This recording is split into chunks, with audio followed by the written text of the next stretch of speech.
I'm VOA senior correspondent Gary Thomas, and we're here today with General Pervez Musharraf, the former president of Pakistan, who's here in the United States on, I don't know, what would you call it, General? A lecture tour, a political campaign? What would you call this that you're on? Both. Lecture tour as well as a political campaign, meeting the Pakistani diaspora at various cities of the United States.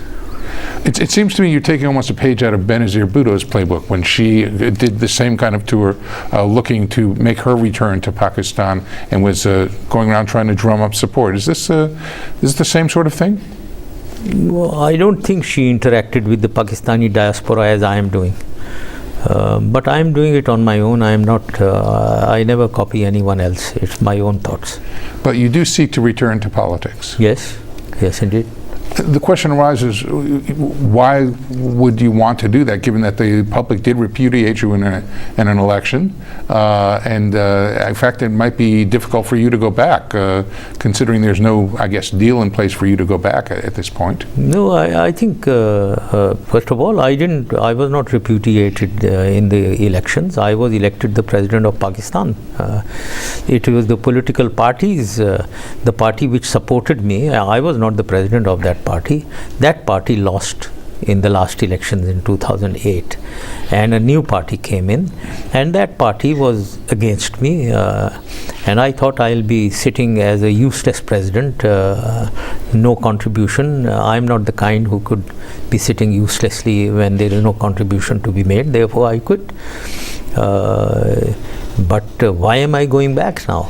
I'm going back because on the political horizon in Pakistan, there is no political party or a leader today there who can deliver Pakistan from the darkness that it is feeling in, from all points of view, socio-economically, economically, law and order wise, governance wise, political turmoil wise. Pakistan is in very difficult state, and that is why I thought that maybe we create another alternative which is seen by the people of Pakistan and abroad as a viable political alternative to come into power in Pakistan.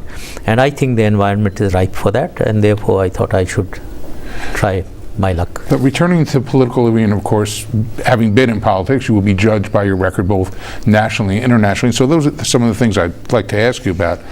And the first thing that occurs to me is in the recent WikiLeaks documents did show that ISI operatives, ISI officers were in fact aiding the Taliban.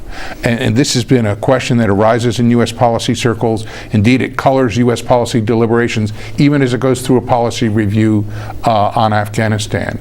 Can you tell me, sir, why ISI has not been reined in, or in fact, what level of support ISI has been giving the Taliban and why they would do so? No, I don't think that is correct at all.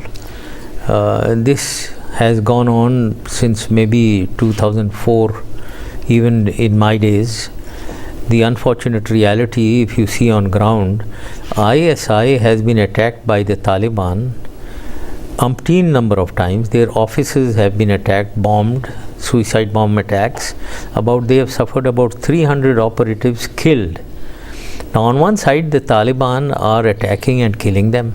On the other side, we think that they are supporting Taliban. There is a mismatch somewhere. So we need to analyze what is really happening. I personally feel what is happening is that we get involved in micromanagement. The issue is we have to defeat Taliban and Al-Qaeda. Now, there is no doubt in anyone's mind in Pakistan, and the people of Pakistan also now are totally behind the army to defeat the Taliban and Al-Qaeda. And the army is totally committed to it, ISI is totally committed to it. When we get into micromanagement of you launch your operations in North Waziristan, why are you not operating against so and so group? Well, they have operated against in South Waziristan, in Bajaur, in Swat. They have suffered 2,500 casualties. So they are operating. Leave it to them against whom they operate and when they operate. So you should be concerned with their intentions and their strategic objectives and strategic direction.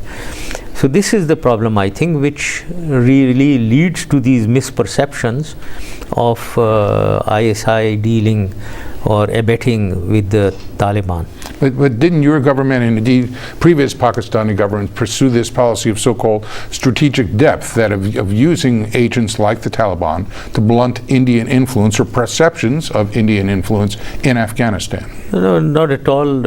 I don't believe in this concept of strategic depth. If you ask those who propounded these concepts back in many years back, I don't think they are clear themselves. What do they really mean by strategic depth? Afghanistan, Pakistan's strategic depth against India, there is no strategy. Are we going to all go into Afghanistan to meet the threat of we will fight them on the borders and we won't allow them to come into Pakistan? That is my strategy, and quite clearly the army strategy. So I don't contribute to this idea of strategic depth. And then colluding with the Taliban. Now, the issue certainly is that India is causing trouble in Pakistan, using people who are anti-Pakistan, Pakistanis who are anti-Pakistan, against the integrity of Pakistan, sitting in Kabul, going and visiting Indians and RAW in Delhi, and also that their consulates in Kandahar and Jalalabad involved in carrying out terrorist activity in Pakistan, especially Balochistan. So therefore, ISI is expected to protect Pakistan's interest. That doesn't mean that they are doing this through Taliban. I don't even know what they are doing, against how they are doing it. But United States and our allies in Afghanistan must be conscious of the sensitivity of Pakistan, and they must help Pakistan in countering anything that India is doing against Pakistan, stabbing us in the back. But does this mean is there a proxy war going on? I mean, this idea that Pakistan then in turn, for what it perceives India is doing, is using groups like Lashkar-e-Taiba against India? Well, no, the Lashkar-e-Taiba came into being back in 1990 when the freedom struggle in Kashmir started. That was the time when there was great public sympathy in Pakistan for the people of Kashmir, and therefore these many such organizations, Mujahideen organizations, sprung up in Pakistan, and thousands of people were volunteering to go into Kashmir.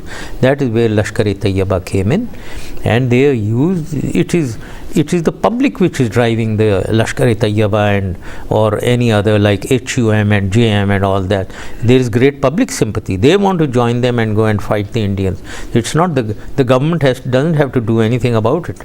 The people are totally supportive. They want to help their Kashmiri brethren in India, in Kashmir.